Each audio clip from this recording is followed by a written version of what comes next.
So my name is Patrice. I'm from Memphis, Tennessee. I've been a professor of voice here at Berklee College for about 12 years. And I really have enjoyed my time here. I've been singing for a long time. I also play violin and flute. But today's session is about storytelling. So as a professor of voice, I spend just as much time on storytelling skills as I do on vocal technique for healthy singing. The first question, is your singing voice an extension of your speaking voice? Yes, it is. So basically, if you can speak, you can sing. Let's see, the other question was, pronunciation and enunciation are related to intonation. This is true. That's part of the reason why in your vocal lessons, there's a series of warm-ups and they're all based on different vowel sounds. That's because it's the vowel sounds of the words that carry the melody. So when your diction is very clear, your intonation is in place. And the next question was, the purpose of singing is to express deeply felt emotions. And that is true. We've all been through something, whether we are elated and we find that song that helps us express that joy, or if we've gone through heartbreak, we find the song with all of the angst that, helps us express that and really feel those emotions. And the last question was, are song lyrics, it says song lyrics do not have anything in common with conversation. That is false. Every song is a conversation, whether it's with yourself or with someone else. So, the process of storytelling helps us learn more about ourselves. And as you practice your storytelling, the focus must go inward before you present the story outward. And if you allow your imagination to take over without any limitations, you will visualize scenarios unique to your existence and develop a true relationship with your emotions. I'm going to go ahead and share my screen now. So I came up with a title, of course, after this was all advertised. So I think I like this, Beyond the Melody, because we're going to talk about more than the melody. And as musicians, the melody is often the easiest thing for us to learn. So today we're going to talk about the elements of a compelling story. We're going to take a look at perspective, go a little deeper into emotions, and talk about delivery. So stories are told through many characteristics, through books and movies, plays, and music and dance. And it's our responsibility as vocalists to engage and capture the audience with our interpretation of the written language, in addition to the melody and rhythm.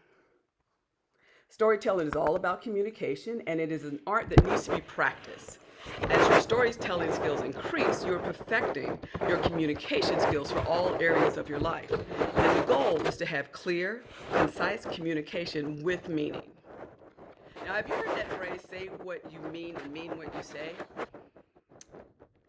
The simple meaning of that is that you have to be honest when you're singing, and obviously when you're speaking to, hopefully. So the person you are speaking to must believe the words that you are saying. And since I've been at Berklee, sometimes I realize that the students are singing their hearts out, but I don't believe them, even though the notes were beautiful and they've have, a beautiful voice and they can sing high and low. I don't think they've taken a moment to figure out what the song is about. So let's move to our next slide.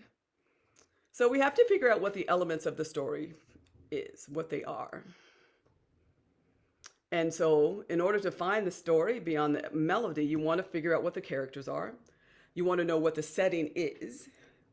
You need to figure out what the theme or the message is. And you need to think about your pacing and your rhythm as far as phrasing is concerned, because if you wait and say the next phrase, that will mean one thing versus just continuing on.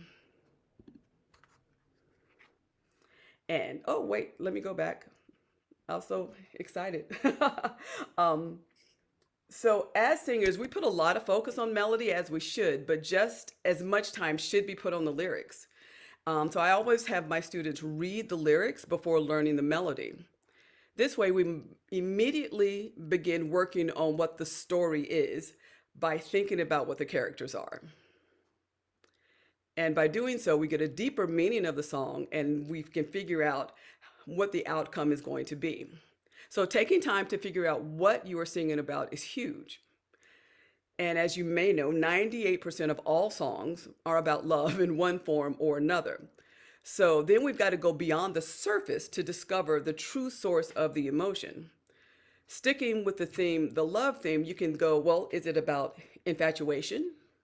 Is it about jealousy, unrequited love, or the end of a relationship?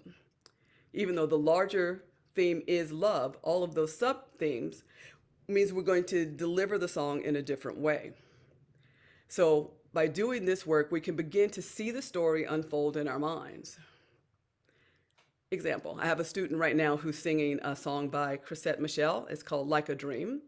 And so we've done the work, and basically it's a story about, a girl hanging out with her friends, and they go to a club and they're listening to music, and it's about attraction. She's really digging the drummer, so there's attraction and desire. And she was singing it okay, but it wasn't quite believable. Like, she wasn't really selling it. So I needed to go a little further. And once I came up, you know what? You're gossiping with your girlfriends, and then you're also going to be flirting with the young man. And then once you get his number, you're going to be bragging about it. And once we sort of went there to sort of figure out what the attitude should have been or should be, it made a world of difference. And all of a sudden, her personality came through, and the performance was quite delightful. Now we're going to move on to perspective. We need to decide what the point of view is. And we can do so by answering a few questions.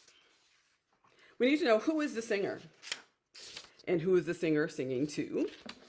And also, who is the audience? And the setting. Is this an intimate situation? Am I singing to just one person, or am I singing to many people? So understanding the perspective of the song greatly impacts the overall message of the story. And by understanding the perspective, a singer is able to pull from their own experiences and emotionally connect with the story. As I mentioned earlier, the lyrics of a song are more often than not a conversation. And the definition of a conversation is an informal talk involving two people or a small group of people, and the act of talking in an informal way. So with this definition in mind, the lyrics are personal communication, and storytelling is an individualized act. So this is why when Lulu was able to think about a time when she was sort of attracted to someone, all of a sudden her performance of the song became a lot more believable. Now, the emotions that I feel for a set of lyrics are going to be completely different than what you feel, because we draw upon our own life experiences and imaginations. So a single set of lyrics can be viewed in different ways.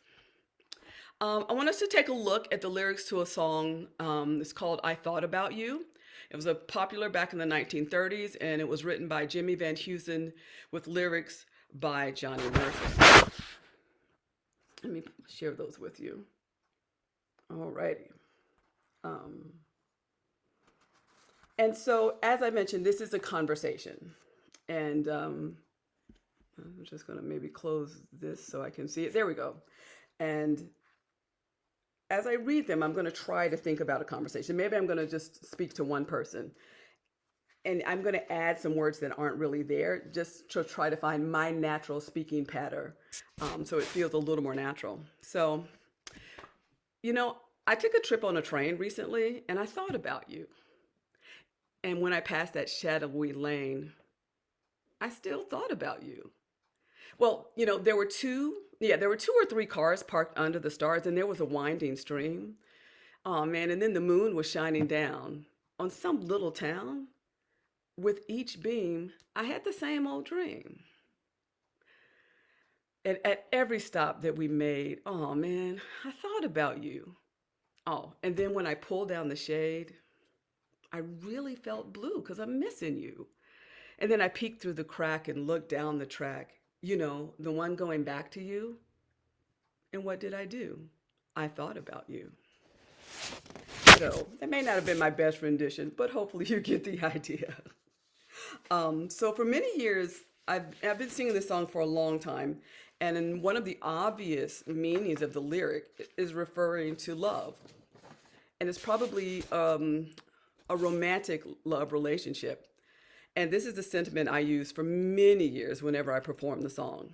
However, when my father passed away, my performance of the song became tinged with sadness. And since the lyrics now meant something different to me, aspects of my performance were different. The tempo was slower, the notes were held longer, and there was more silence at the end of each phrase. And even though my posture was straight and my head was held up high, my eyes and facial expressions had changed to reflect a different set of emotions connected to the song. And since these lyrics don't specifically describe the relationship between the singer or the observer and the other person, it leaves the status of the relationship open and allows the singer to interpret the lyrics in any way that they'd like. It could be from a place of joy, excitement, adventure, and love, as well as one of heartache, pain, loss, and despair. Another decision behind the perspective and delivery of your performance is whether the song's conversation is with yourself and the audience is just peeking in at a very personal, vulnerable moment, or is your performance a conversation with the audience? Now, this distinction isn't always deliberate, and sometimes it may simply depend on your emotional state of that day. Speaking of emotions, we need to start thinking about those and how they relate to the story of the song.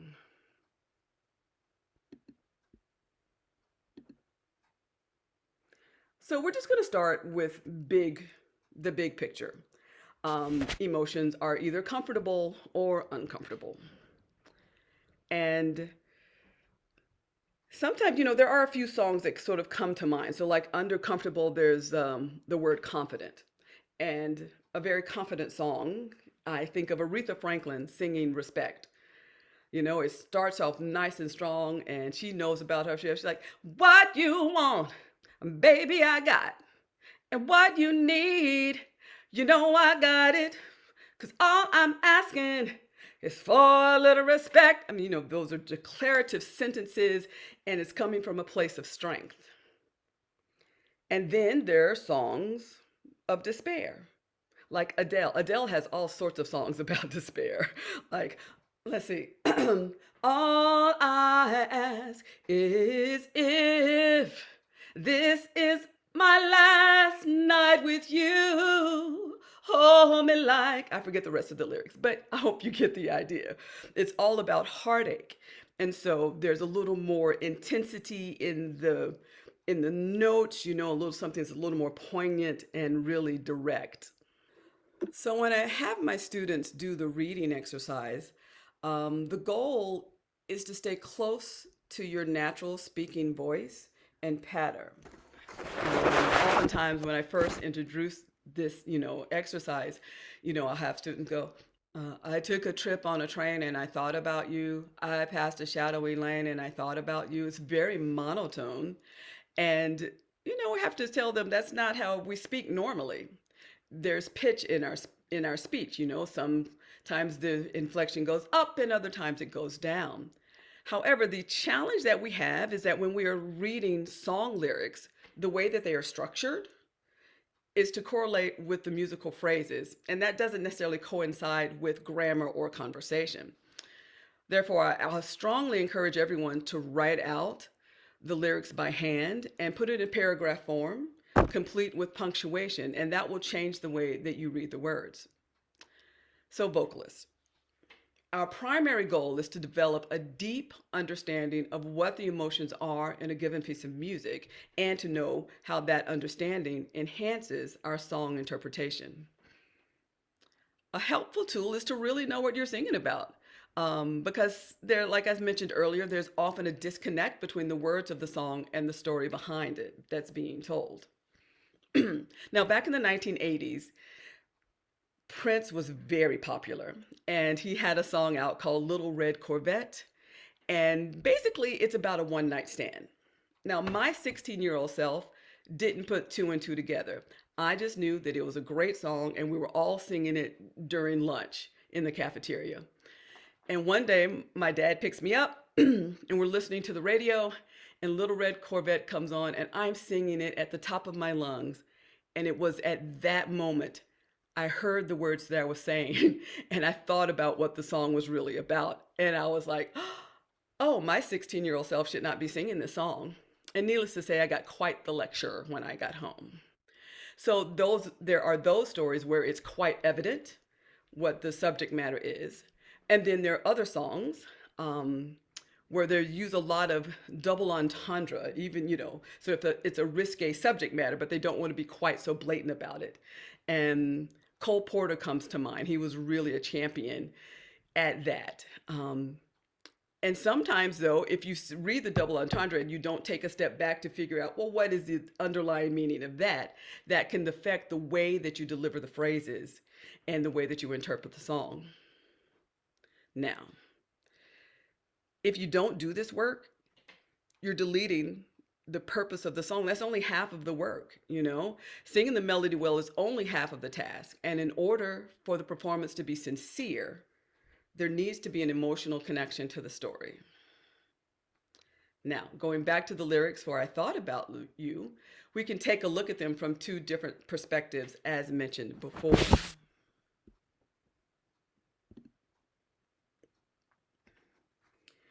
On one side, we have the romantic perspective. It's loving, and we're thinking about contentment, devotion, caring, attraction, intimacy, and acceptance. But since the lyrics are in the past tense, the story may also be about loneliness, sorrow, and frustration. And on the other side, we have loss. And the loss perspective, sadness, sorrow, helplessness, inconsolability, and abandonment. But with that, there's also love, joy, warmth, and comfort. So even though my heart was breaking over the fact that my father was gone, I have all these wonderful memories that, can bring me comfort. So interpreting a song is probably a little more complex than many of us think about when we first start to sing. Now we have to talk about, how are you going to deliver the song?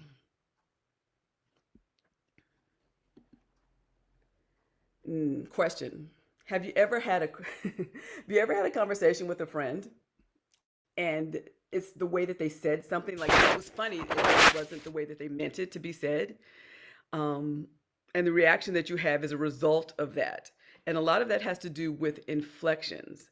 And the way that we manipulate our voice helps the audience know exactly what we mean. And so I love this because we've all done it.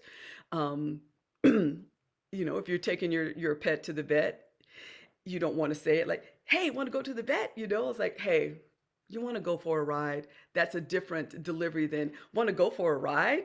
And so I love this little cartoon because I believe that the pets can understand us just by those inflections.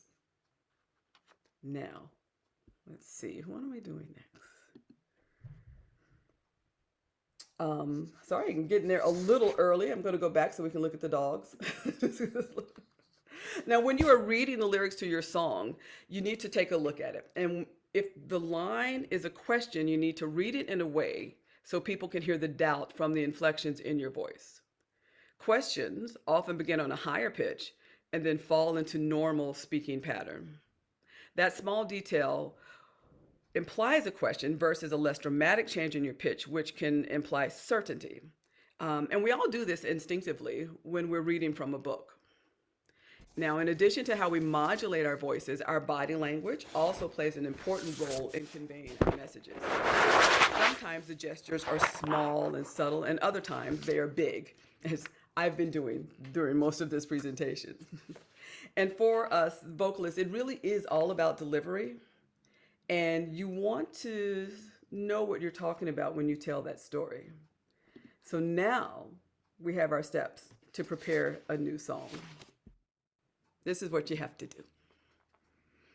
Recite those lyrics. And as you do so, do it a little unnaturally at first. You want to exaggerate your enunciation. You're going to involve your lips, your teeth, your tongue, and really get your jaw involved. This will help you determine the cadence of each line, and it'll also encourage you to modulate your voice. The next step is to read from a book.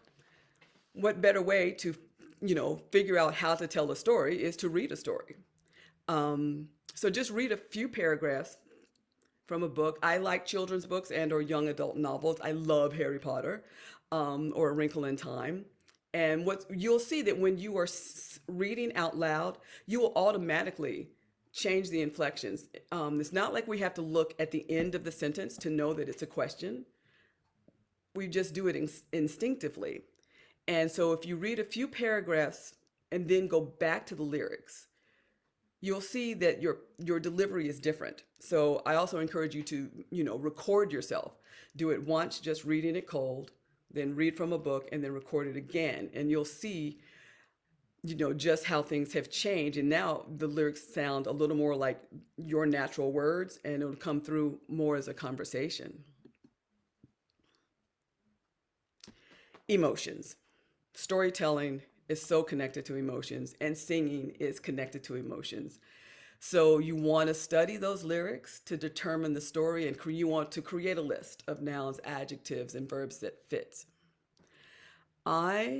There's a link. Actually, you know what? If you just Google emotion wheels, there are many of these graphics and, that will come up, and they really break it down. If we start here with comfortable emotions, excited is a way to start, but then you can go deeper into that: eager, surprised, and passionate. And there are wheels that continue to get smaller and smaller so that you are more specific in what the true emotion is. And that will definitely affect the way that you tell the story and the way that you sing the song. All right. And after you've done all of this work, you finally get to sing. You can add the melody. And what I often do in class, I was like, so I still want you to tell the story. I want you to make sure it's a conversation and stay connected to your speaking voice. So those are the main goals. And then you add the melody. And as musicians, the melody is almost always the easiest thing for us to learn. Now, staying with sort of the topic of delivery, comedians are masters at content delivery. So on your own, after this, just Google, find a few comedians to, watch some of their performances and analyze the delivery. You want to pay attention. How are they telling the story? What are they doing? Do you notice their body language, their facial expressions, and how are they manipulating or modulating their voices? And how well did those techniques create images in your mind as you were listening to them? You also want to pay attention to the pace of the story, because the timing of the punchline, and did they use silence before they came in, or did they just keep going quite, without stopping? And that equates to the way we phrase the lyrics of the song. So that's our musical phrasing equates to their pacing and when they bring in the punchline. Such as, well, actually, you know what? Everyone needs an assignment.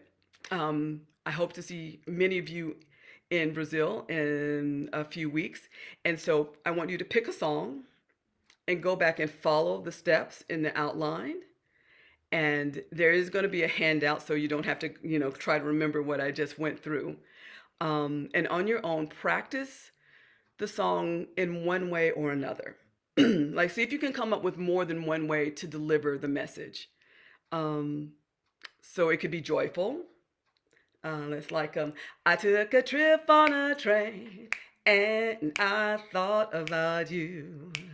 I passed a shadowy lane and I thought about you. So, I'm having happy memories and, really just being joyful about the memories. It could be nostalgic. And for me, when I think nostalgia, I'm going to do it at a slower tempo and maybe hold the notes a little longer and make the phrases a little more expressive. Let's see. I took a trip on a train and I thought about you.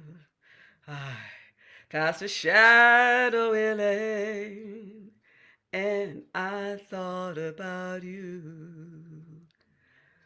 Or it could be a somber delivery. So maybe my dynamics are going to change a little bit. Let's see, what can I do? I took a trip on a train and I thought about you. I passed a shadowy lane and I thought about you. Okay. And so hopefully I was able to demonstrate sort of a difference in, facial expression as well as body language. So I believe that's about all I have to share. Perhaps there are some questions. So I think I have a question. Yes. Start off, Patrice. Um, do you think about the concept of storytelling differently in different genres? Or if you were to have to do different genres in one performance, how would that change how you think about these concepts? Actually, I don't think about them differently because the conversations and the emotions are hopefully all coming from a very personal place. Um, the one thing that might affect the delivery is simply the groove. So that might affect, my phrasing. How am I still going to convey this feeling if it's, an R&B song with a heavy backbeat on 2 and 4 versus a swing, in jazz. Um, so actually, no, I think, for the storytelling and the connection to your speaking voice and your conversation, it's all going to be the same as far as the approach is concerned, but there's still going to be that work. How are you connecting to the lyrics of that song? Are you pulling from a personal experience? And since, at Berklee, there are a lot of young students, coming in at 17 and 18, and sometimes they pick songs that are talking about things they haven't experienced yet. And sometimes I have to be like, you know what? You need to live a little longer before you can sing this song in a way that is believable. We can still work on it because there's always, vocal technique, working on just in general phrasing and things to think about, how will adding vibrato here add more to, that phrase? Do you want to start with a straight tone and how that affects the message? But before it can truly be believable, sometimes you have to live a little longer Mhm. before you can sing certain songs. Definitely. Wow. A lot to think about. So we did have a couple questions coming in the chat. Um, how about using glissandos in performance is one of the questions. What do you suggest? Use them, but not you want to use them in a way that helps the story. That's sort of another sort of trap that students fall into is like, I can do this. This is a technique that I've developed, and I kind of just want to show it off. So glissandos and riffs and runs, and they just want to show how high they can sing or how fast they can sing. And that's wonderful. But if there's nothing connected behind it, then I'm just gonna be like, oh yeah, that was great, but I didn't feel anything, you know? And I know I'm a broken record, but that really is sort of the basis of all of this is what are the emotions, and you want someone to feel something. Because I'm sure we've all been to concerts and you may not remember every song, but there may be that one that just really got you, whether it just made you super happy or it brought tears to your eyes. And sometimes, someone will present a song in a way you've never heard it before, which therefore changes the way you hear it. A few years ago, I sang Miss Otis Regrets.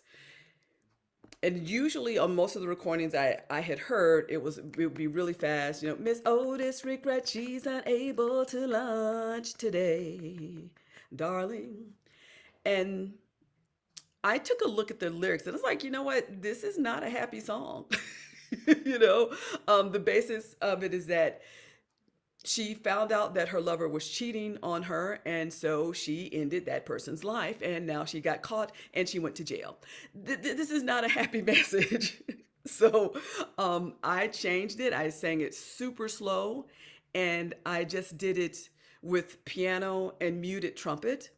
Um, and when I finished, a couple of people like had tears in their eyes, and I was like, home run, because that's what I was feeling, and I was happy that that came through. Um, yeah. So I don't know. Are songs composed before they think about the lyrics or after? That's a good question. Um, I know that there are, like Elton John, I think that the lyricist that he works with gives him the lyrics first, and then he writes the melody from that, which I think is brilliant. I don't know if I could do that. The few songs that I've written, the melody has often come first, and then I may have a general idea of what the story is, and then I'm able to try to become a wordsmith and make that fit the melody and rhythms that I've already written. We got another question, I think just sent to me, so I'll read it. Do you prioritize staying in tune or projecting emotion when performing? How do you know that you're not over emoting in your performance? That's a good question. So, um, for me, staying in tune is always a huge thing. Um, but if you followed some of the steps, if you've gone through the process of reciting the lyric and really making the words your own, and it's the exaggeration of the enunciation that's going to help with your intonation. So if you've done that work prior and then you think about the emotions, you're going to stay in tune. However, it's almost like I'm about to just negate everything that I've said. I would rather have someone come from a place of raw emotion and sing a few notes out of tune. So when I leave their performance, I've really felt something. So for me, the emotional approach is going to be sort of the primary approach. And to know when you're overdoing it. I think that if you're trying to act, sometimes that may go into over emoting. Sometimes this is an issue I have with my students who are musical theater people. So they've already, like, that's their standards. Like, no, so I have to do this and make it really big.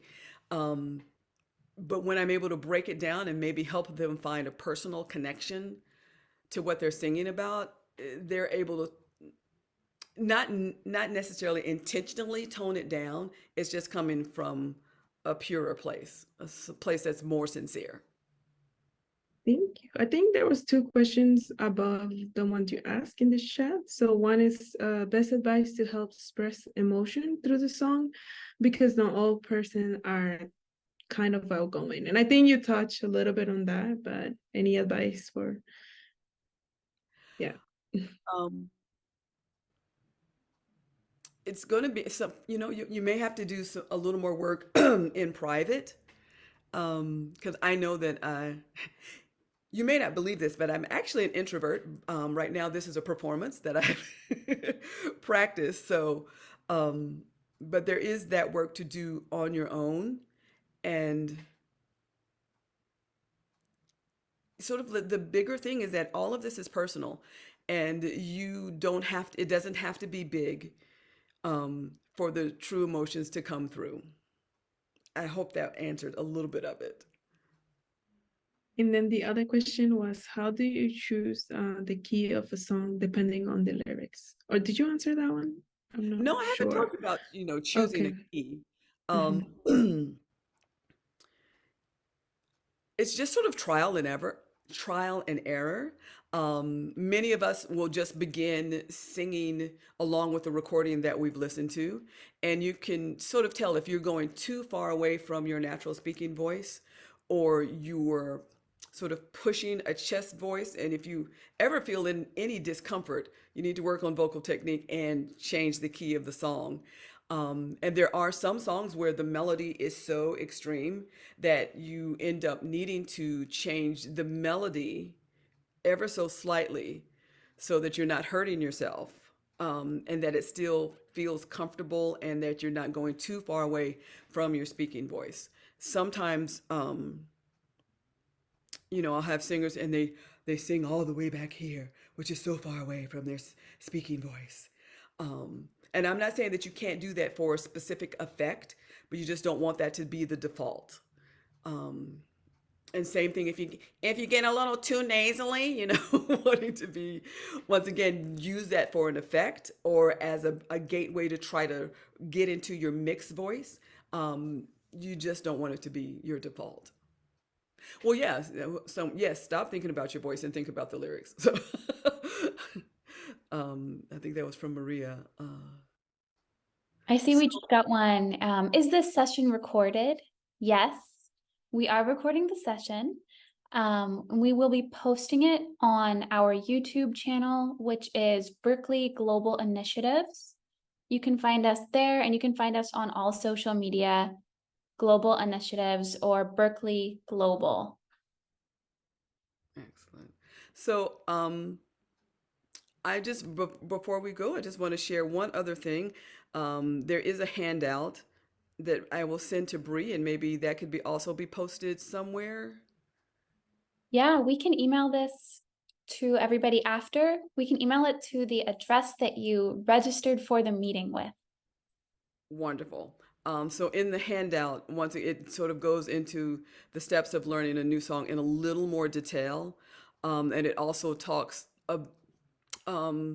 about certain terminology like the definition of pronunciation versus enunciation and articulation and the use of punctuation and diction. There are lots of shuns, because like if we were recently in Italy together, and so I want gelato will be different from I want gelato or I want gelato and do I want gelato? So all of these cadences and inflections sort of help the way that you deliver a phrase. And I can't believe I forgot one of my exercises that I do all the time is sort of definitely looking at when you have the same words repeated over and over in a song, you want to deliver them differently. And you can do so by picking certain words to emphasize. So say we have the question, how are you doing today? So I can be like, hey, Bree, how you doing today? That's going to be different from how are you doing today? Or how are you doing today versus how are you doing today? So the same words with a different meaning. And so that can also play into your interpretation of the song. And also, sort of like, there's so many songs, particularly on the radio these days, that just have a shorter phrase that's repeated over and over again. So like there's a little bit of a verse, and then when they get to the chorus, they just repeat it each time. So if you could pick a different way to deliver, and it doesn't have to be huge and exaggerated the way my demonstration just was. But if you just think about each one a little differently, that thought actually comes through your interpretation and your delivery of the line. Wow. How can I understand if I'm repetitive, writing different songs with different themes, but with some alike features? Wow. I think that may be for the songwriting clinic a little more than for me. Yeah, so Sophia, you have to join us again for the next one. We can talk about that question with Rodney for our next session. So we have time for one more question, if anybody has any. For now, we'll turn it over to Ilse, who is our Assistant Director of Admissions for Latin America. And I'm going to share my screen. Hello, everyone. I think I've met some of the people here in this meeting. I'm happy to see some familiar faces that I met during my time in Brazil. I can't wait to be back in a few weeks. And just very quickly, if anyone here in this meeting is interested in applying to Berklee, I just want to share the process. It's very simple. It's a 3-step process. First, you have to complete the form online. And if you look in the bottom, you will see the important deadlines to keep in mind. So for those interested in starting with us in fall of 2024, the application deadline for regular action will be January 15. For those that are interested in having the opportunity to audition in Sao Paulo, I recommend that you submit your application form as soon as possible so that you can find, so that they can book you for when we're there, since it's only a month away. The second step is submitting your supporting materials. So this will be your English course. We accept a variety of English tests. So we accept TOEFL, IELTS, Duolingo, and 2 other ones listed in our website, and as well as which score you need for us to accept the results. And then for those interested in applying on the Bachelor of Arts, that's the only exception, that you don't have to do the third step. Instead, you will have to submit a portfolio. And then the third step will be attending an audition and interview. We offer both dates in person and online. I know all the people here in this meeting are international, or like overseas. So you'll have the opportunity to find an online audition time. Or like I mentioned, we're gonna be in Sao Paulo October 28th and 29th all day. So if you're interested in having the chance and you're ready to apply and you wanna come here next year, I recommend that you submit the form as soon as possible so that you can interview and audition with us in October when we're there. And any questions that you have, you can email us at admissions@berklee.edu, and I will put the email on the chat. Thank you so much. And I also want to say thank you, Patrice, for this fantastic presentation. I think this will get us all thinking a lot about storytelling as a vocalist, and even myself as an instrumentalist. I'm really getting some great thoughts out of this session. So thank you so much, Patrice. For those of you in Brazil, like we said, we'll be coming in just a few weeks. So we hope to see you there in person. My name's Bri Tagliaferro, and I'm the Assistant Director of Global Initiatives at Berklee. And I just want to thank everybody for being here. I also want to share about our next session that's going to be online in just a couple of weeks with Chair of Songwriting at Berklee, Rodney Alejandro. He'll be covering songwriting and production techniques. So you can scan this QR code right here to register for that next session. It'll be October 10th, 7 p.m. Sao Paulo, 6 p.m. Boston time. All right. Well, thank you everybody for joining us. We hope to see you at the next session, and we hope to see you in person in just a couple of weeks. Be in touch with us, Berklee Global, on all platforms, and you can email us globalprograms@berklee.edu if you have any questions or just to stay connected with us. So thank you, everybody. Have a great rest of your day wherever you're joining from.